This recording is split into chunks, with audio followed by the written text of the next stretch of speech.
October is Breast Cancer Awareness Month around the NFL, and here at FedExField, the Washington Redskins still looking for its first win at home on the season, second win overall, hosting the 4-2 Bears with Jay Cutler and company coming into FedExField. Welcome to Gametime Live, presented by Verizon. I'm Lou Holder with you for the next couple of minutes, talking about a crucial game for the Washington Redskins. They called this up a little bit. Joining us first on the show, but never last, is big sexy Chris Russell from ESPN 980. Chris, hello. Before we get to the game, as we pan over and we see Robert Griffin III with his pink shoes on, I got a pink ribbon, you have a pink ribbon. I mean, it's great that the NFL gets behind this cause, and you can see so many men wearing pink. It's a cool thing. Well, it's a very important day. It's a very important month. And really the Redskins and Tanya Snyder kind of spearheaded this movement, if you will, and it's great to see such a great cause, and always remember how difficult of a disease that is, and those lives that are affected by it and continue to be affected by it. We pay tribute, we pay homage, and we hope to raise enough funds and research and attention that one day we can truly solve something like breast cancer. As our cameraman zooms around, you can see the security guards have on pink. Mrs. Snyder said she was going to come over. I think she is going to come over. She's making her way over here. But, I mean, it's just great to see the men being so involved with this cause. No, absolutely. I mean, it is a most notable cause. And, she has done such a tremendous job kind of spearheading this. And I'm more than willing to yield the floor to Mrs. Snyder. And here she comes, Mrs. Snyder. Thank you so much for joining Gametime Live, presented by Verizon. We were just talking about how sexy it is for all these men to be wearing pink, and it's just great to see the security guards, the sports anchors, the shoes. Everything has caught on in this crucial catch month of October. Just talk about the initiative, how proud you are, and just what's going on with the movement. It is 15 years today, 5 million ribbons as of today, and I think the message is getting out there, and I couldn't be more proud and honored. We have hundreds of Zetas today here. Grassroots effort, one ribbon at a time, one person at a time. That's how it all happened, and then it just has grown from there. So we are really honored and very, very proud of today. When you see all the guys wearing the pink, there's a part of you who's like, that is so cool. Yeah, they all have a story as well. So they're great sports, and they know what it means. So they're with the passion behind football and the love of football. They're happy to make a difference, and on the platform that they have the ability to do that. So they're making a big difference. One of the big things this week was when a lot of the Redskins came and treated the women that were in need to a day of pampering, because and one of the players said it best, is like, look, we're on this field battling, but that's nothing compared to the battle that some of the women have. And to see all, because of representing his mother, and so those are our all-stars, and you will see them today. They'll be out on the field when the players come out today. So, but that was a very special day. Thanks to Chris Cooley giving back for his mom and in her honor. And you talked about the Zeta. Could you explain a little bit more? I mean, we've seen it every year, but for the ones that are watching on the internet, just explain the initiative that Zeta has. In 1999, when Mr. Snyder bought the team, the northern chapter of the Zeta alumni group came to us. We joined together, made the ribbons, one ribbon at a time, one person at a time, and one game in October. We started in October 1999, and now that we're up to 5 million ribbons, and it's been 15 years, and it's now a league-wide called a Crucial Catch. So we're extremely, extremely honored to have it where it is today. My mom and dad always told me, Lou, what's your long-term plan? What's your short-term plan? Now that the short-term plan has happened, what do you think the long-term plan of the Crucial Catch could be? What would you like to see happen in the next 5-10 years? Obviously, besides cancer being eradicated, what would you like to see with this movement happen in the next 5 to 10 years? Well, the message is a crucial catch. Women have to pay attention to their bodies. You have to schedule your mammograms yearly. It's extremely important to catch it early. You have a lot more options when you do that. And then ultimately we want to raise enough money to help find a cure. I mean, that's the ultimate goal, is finding a cure. Thank you so much. We're very honored to have you on. Mrs. Snyder joining us as this crucial catch campaign continues to catch fire. Thank you so much for taking some time. Tanya Snyder, everybody. This is Game Time Live presented by Verizon. As she leaves, she has so many things that she has to do. We thank her so much for her time. But as she leaves, Chris, what she said was awesome. And I couldn't say anything more. I mean, it's the most notable thing of today, from a football and non-football perspective, Lou. We cannot lose sight of what this campaign, the Crucial Catch campaign, has been, what this month is all about, and what the message and the purpose behind all pink. There's no doubt. As we zoom over to Robert Griffin III now, who's trotting along the 10-yard line in his pink shoes, he had a very interesting couple of days in the media, and I want you to address some of them. I know you have probably many other outlets, but on this particular platform, he did say, and I'm making sure that I get this right, he did say that he baits some people on the sidelines to get 15 yards penalty.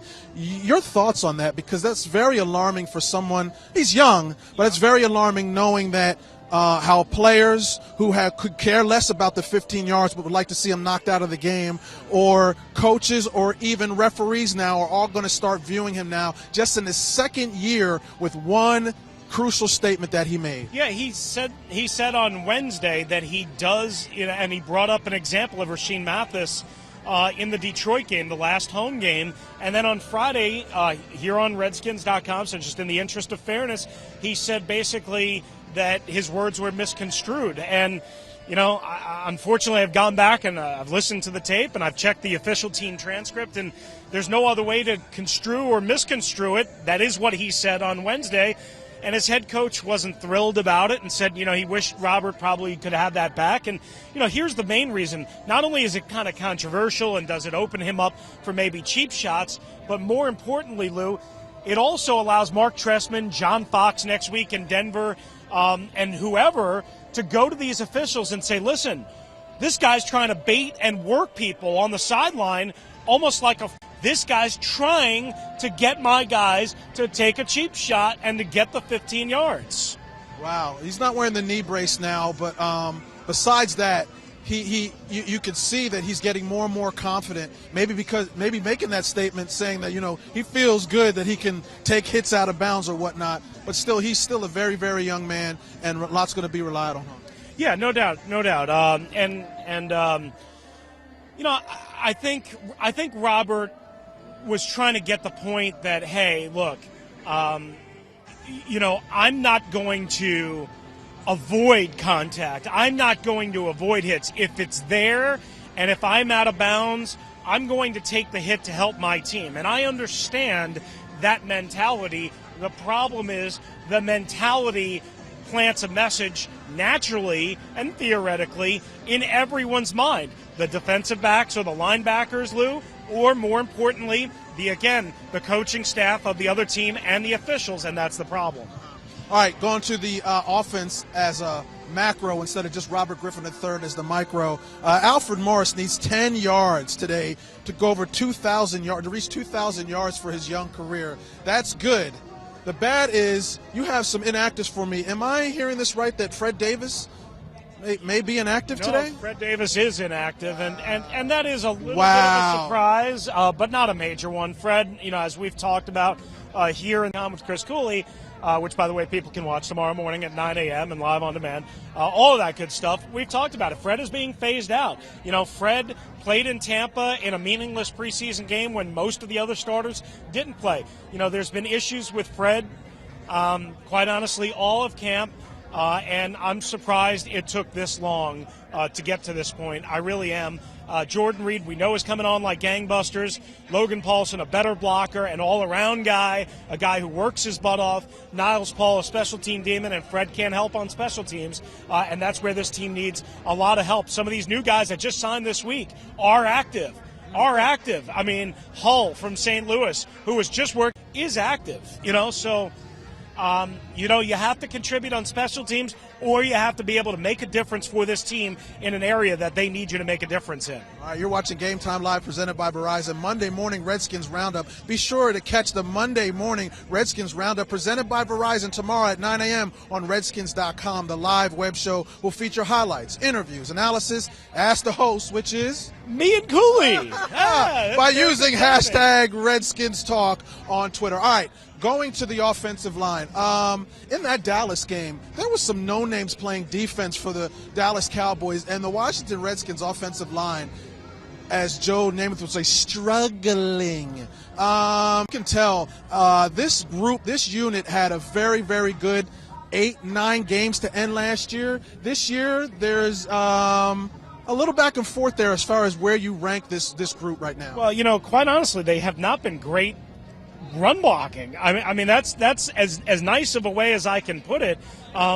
They have not been good enough in that area, which is supposed to be their strength. There's too many 1 and 2 yard carries or no gain type situations that they have struggled with. And then, they had allowed the least amount of sacks in the NFC and second in the NFL coming into last week at Dallas. And the interior of the line, Cheston Hatcher is a terrific player. And they were outsized and out-muscled and out-athleticized, whatever that word that I'm trying to get at. I know what you're saying. Off the point of attack. And, again, I would say this Bears team has only 8 sacks on the year. We know about Julius Peppers, and he lines up on both sides. They can't allow more than 1 sack today, and they've got to keep that pocket clean if Robert Griffin is going to have the time to be over 50% and if Alfred Morris is going to do what he needs to do. Right, the Bears defense, 17 takeaways, 13 fumbles. So the Bears defense will get at it. So this offensive line et al. Is going to have to be up to the task and then some. Yeah, they have sacks, and they've struggled to stop the run all year long. Now, they get Paella back today. They have other injuries that they've been dealing with. So to me, if there is a game where the Redskins are going to get truly this offense on track, it is today. This is not the Bears defense of old. They're allowing 28 points a game. Charles Tillman in the secondary is great, but he missed the last week, and he's coming off of an injury. So he's a little bit banged up, although he will play. To me, this is a game where you'll see a lot of Jordan Reed working. Turmoil that's going on with special teams. I have to admit, when I was watching the game last week and see Keith Burns get a penalty for what he got and just the turmoil that's going on, I know Danny Smith is not walking through that door or what have you, but the special teams is not even about the coaches. It's about guys who want to do it. I mean, when Lorenzo Alexander was here, I mean, it didn't matter if it was Danny Smith, Keith Burns, Lou Holder, or Chris Russell or Brian Tinsman. I mean, Lorenzo Alexander got it. I mean, it's a mindset. Brian Mitchell would tell us all the time it's a mindset. What needs to happen with this group? There has to be some infusion of something. I mean, you're 1-4. Well, I will say this. When your pride and when your manhood is called out and everything is questioned, men. Now, he hasn't scored a touchdown in 28 regular season games. So that is of note. That means he's due. Well, sure, absolutely. He did have 250 kick return yards against Minnesota in week 2, but he hasn't done a whole lot outside of that, and he's been negligible on punt returns. Again, the coverage, Lou, was never bad under Danny or even Keith until last week. Everything else has been bad under Keith and at times under Danny, and that's the problem. They've taken 12 special teams penalties in 5 games, and guess what? Door on Tuesday. All right, we see the next 3 games with Chicago, with Denver, going to Denver, and then San Diego here. I know it's an important game, but what do you see these next 3 games, this sample size of the next 3 games? Well, let's start with today. Yes. They have to win this game. No team, if they lose this game, they'll be 0-5 in the NFC. Since 1970, all 82 teams that started off in their conference 0-5, NFC or AFC, none of them have made the playoffs. So let's start there and get a win today. And they should, let me repeat, this is a team, the Bears, that they should be able to beat. I'm not saying that the Bears are not a good Pierre team. Garcon joining us. How you doing, brother? Doing good. Good to see you. Crucial catch. I like the pink. No problem. All right. That's what you get on for the game, but he stopped for us. Speaking of which, he stopped for us. Yeah, Pierre, is a guy that I think can have a big game in this one if, again, they give protection to Robert, and they have got to start stretching out this offense a little bit. getting back to the more dynamic offense, and maybe with Robert running the way he did last week, if he can be in the 60% accuracy range, Lou, that should be enough as long as you don't have killer meltdowns on special teams like last Sunday night. Chris, great job out of you as always on Game Time Live presented by Verizon. That is Chris Russell. We call him Big Sexy because he is big and he is sexy. He's going to be on ESPN 980. Redskins, and you could win an autographed Ryan Kerrigan photo. Plus, earn points all season long for a chance to win a VIP experience to next year's home opener. Go to RedskinsGameTime.com to sign up today. All right, Chris Russell leaves. Brian Tinsman from Redskins.com joins us. Wow. It was good to have, this is Tanya Snyder on. It was great. It was great to have her on because she is so real. I mean, and to spearhead the effort. I mean, you're even wearing a pink shirt. I mean, Brian Tinsman, you are bringing it strong. I mean, and that's the thing, too, is that she doesn't really take enough credit for herself on this one. This is an initiative that she started with the Redskins 15 years ago. 5 millionth pin today. I mean, those are numbers that really, you can't really measure the impact that has had, not only on the Redskins community, but the NFL community at large. You get a demerit today, sir. You usually come with the game program so the fans can see. Were you rushed today? I mean, what happened? Was it the pink shirt? Were you trying to put on too much pink that you forgot your responsibilities when you come on the show? I had a little bit of pink overload today, I'm not going to lie. But you know what? There's a lot of stuff happening today, tremendous start to his season. This being his third year, it already feels like he's a grizzled veteran. He's already been to a Pro Bowl. He leads the team in sacks. He's led the team in sacks since he's been on the team. Had his 21st sack recently, and he has 5 sacks through 5 games. That's quite a pace to start. You write a lot of stories for Redskins.com. I'm sure one of them, or the intrigue here, is that Jay Cutler was drafted by Mike Shanahan. Sure. So Mike Shanahan knows all about Jay Cutler. Brandon Marshall, Joe Forte, et al. This Bears team has a lot of weapons. I mean, they're 4-2. They can be beaten, but this Tinsman-led group, a rookie coach, you never know what you're going to see. The first time the Redskins faced a rookie coach, it didn't go so well in Chip Kelly, so you don't know what Tinsman's going to bring. You know the characters as anybody in the NFL. Not only that, but he is more of your traditional dual-threat quarterback. You know, he's the guy that everyone thought was fast for Mike Shanahan until he got Robert Griffin III, which is a whole different level. But, he's a guy that, he has gone through a lot. He has had a lot of mistakes. He's certainly had his share Let's of... get out of the way and look at some of these players, absolutely. because that's what everybody wants to see. And, he's had his share of bumps and bruises. He can take the big hit, and that's the thing. He's been questioned in the past. He's been through the fire. He can be rattled. He can make mistakes, but they're really going to have to get after sacks in the first quarter. All of his sacks on the season in the first half.